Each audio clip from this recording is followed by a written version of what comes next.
Cześć i tak, uwielbiam siedzieć w tym wagoniku zawsze, kiedy jestem na zabytkowej kopalni Ignacy, a dzisiaj w ogóle okoliczności szczególne, bo jest 25 lutego 2024 roku i zaczynamy zaraz pierwszą wycieczkę w ramach nowego cyklu Podróżuj z Ignacym i zaraz jedziemy do Pszowa na kopalnię.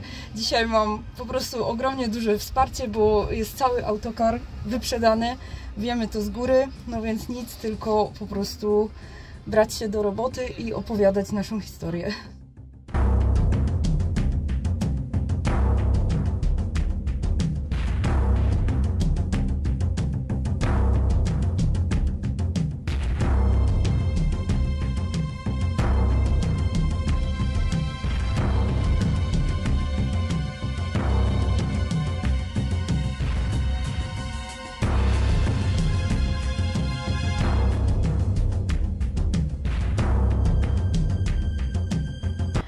Po krótkiej, na szczęście, przerwie powróciliśmy na szlak edukacji regionalnej z zabytkową kopalnią Ignacy w Rybniku Niewiadomiu.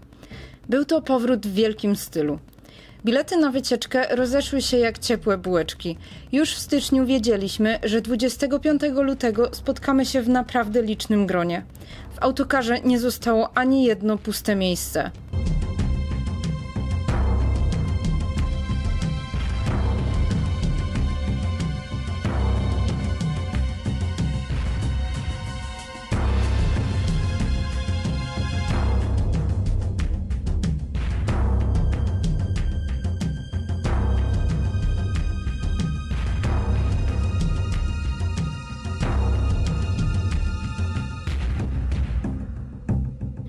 Przybyliście z przeróżnych zakątków nie tylko Śląska, ale i całej Polski.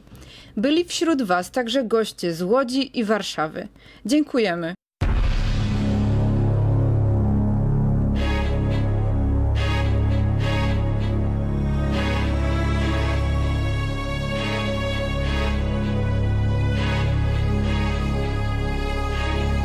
Naszą przygodę rozpoczęliśmy oczywiście w cieniu dostojnych wież Szybów, Kościuszko oraz Głowacki. Z zabytkowej kopalni Ignacy pojechaliśmy do Pszowa, do kompleksu Szybu Chrobry 1 dawnej kopalni węgla kamiennego Anna.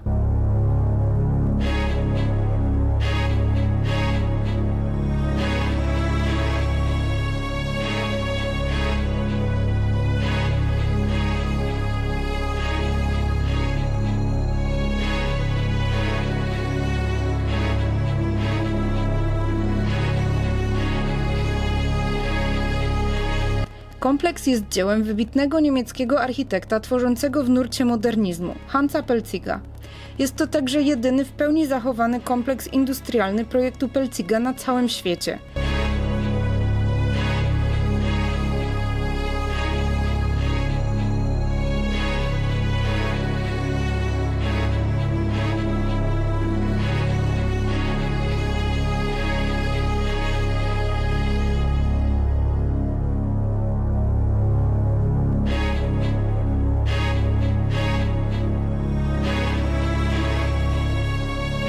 Dziś dawne zabudowania kopalni Anna stają się coraz jaśniejszą gwiazdą na mapie nie tylko Pszowa, ale i całego Śląska. Z ogromną niecierpliwością wypatrujemy już finału rewitalizacji kompleksu. W Pszowie powstanie bowiem centrum edukacyjne opowiadające Wam o elektryczności i maszynach napędzanych elektrycznie. Będziemy świetnymi partnerami, bowiem w zabytkowej kopalni Ignacy możecie dowiedzieć się wszystkiego o parze i maszynach parowych.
Historia życia Hansa Pelziga to zresztą gotowy materiał na film. Architekt urodził się 30 kwietnia 1869 roku w Berlinie, a 14 czerwca 1936 roku zmarł również tam. Był on przedstawicielem wczesnego modernizmu, a oprócz architektury zajmował się także scenografią teatralną i filmową. Był jednym z naczelnych działaczy Werkbundu, czyli organizacji, która skupiała architektów, artystów, jak i inżynierów związanych z budownictwem, założonej w 1907 roku.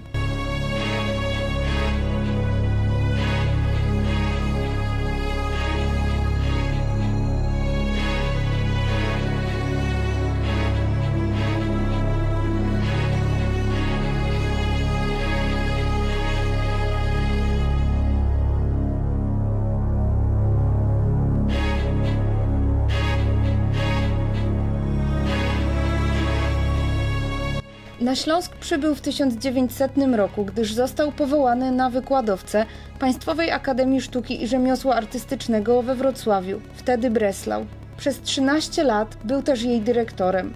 Były to trudne czasy Republiki Weimarskiej, czyli ogromna bieda i inflacja. Kontekst historyczny należy szczególnie mocno podkreślić w świetle wydarzeń, które dopiero miały nastąpić.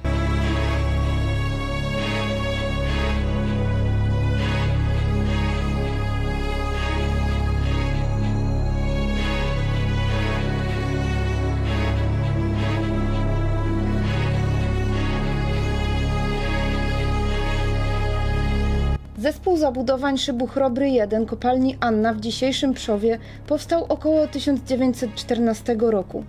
Na całym Śląsku, tym górnym i dolnym, znajdziemy mnóstwo realizacji Hansa Pelziga. Są to m.in. ratusz w Lwówku Śląskim, kościół ewangelicki, a obecnie cerkiew Zwiastowania Najświętszej Maryi Panny w Malczycach, tzw. pawilon 4 kopuł we Wrocławiu, a także przebudowany gmach Teatru Miejskiego w Bytomiu.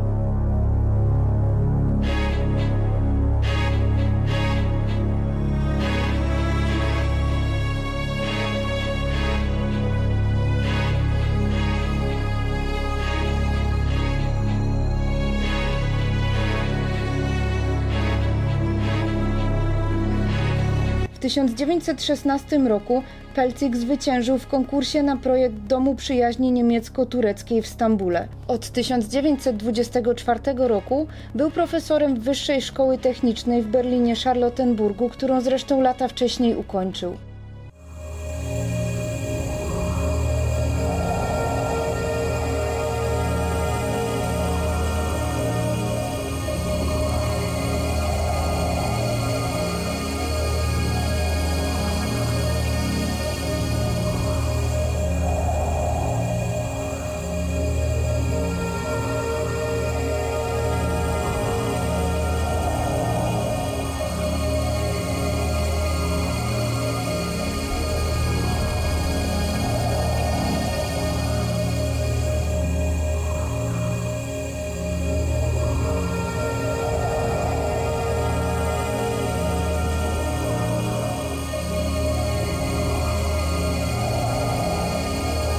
Tam wszedł w konflikt z Heinrichem Tessenowem, nauczycielem niejakiego Alberta Speera, który później miał stać się jednym z pupilków Adolfa Hitlera i architektem III Rzeszy. Wobec Pelziga zaczęły narastać represje ze strony nazistów. Chociaż 1 stycznia 1933 roku został rektorem Zjednoczonych Uczelni Artystycznych, to już 10 kwietnia tego samego roku został wyrzucony ze stanowiska właśnie przez nazistów. Pelzig zdecydował się na emigrację do Turcji. Tam zaproponowano mu bowiem stanowisko profesora na uczelni w Ankarze. Niestety, w czasie przygotowań do wyjazdu zmarł w okolicznościach, których właściwie nie wyjaśniono do dziś.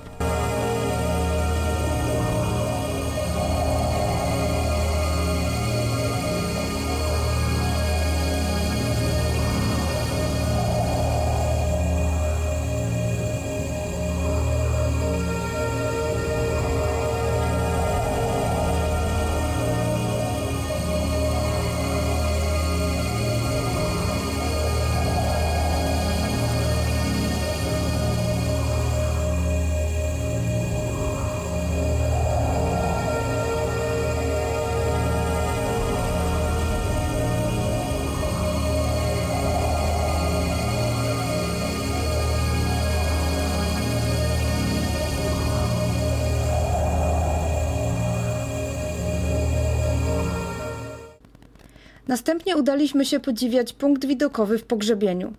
Pogoda była wyjątkowo piękna, więc oko wytrawnego obserwatora mogło dostrzec m.in. hałdę Charlotte w Rydultowach, Babią Górę, Skrzyczne, Pradziada, a także nasz Annaberg, czyli Górę Świętej Anny.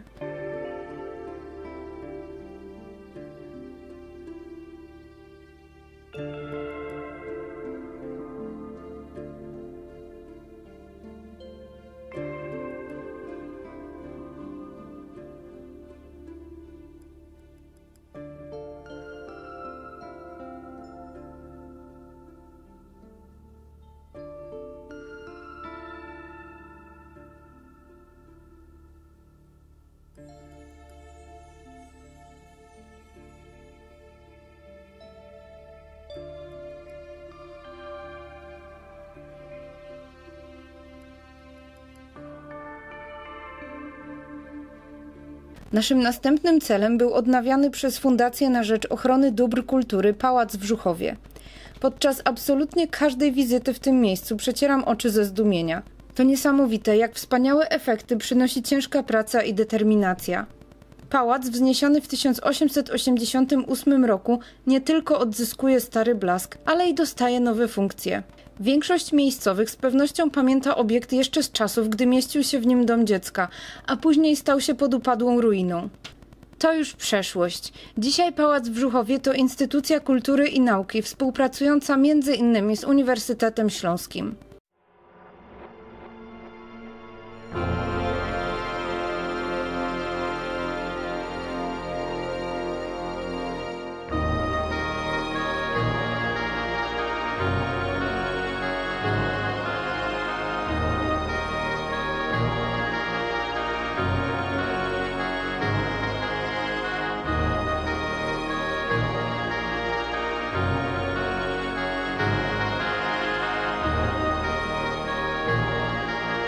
Finałowym punktem wycieczki była zabytkowa kopalnia Ignacy, która dosłownie otworzyła przed nami swoje zionące parą serce.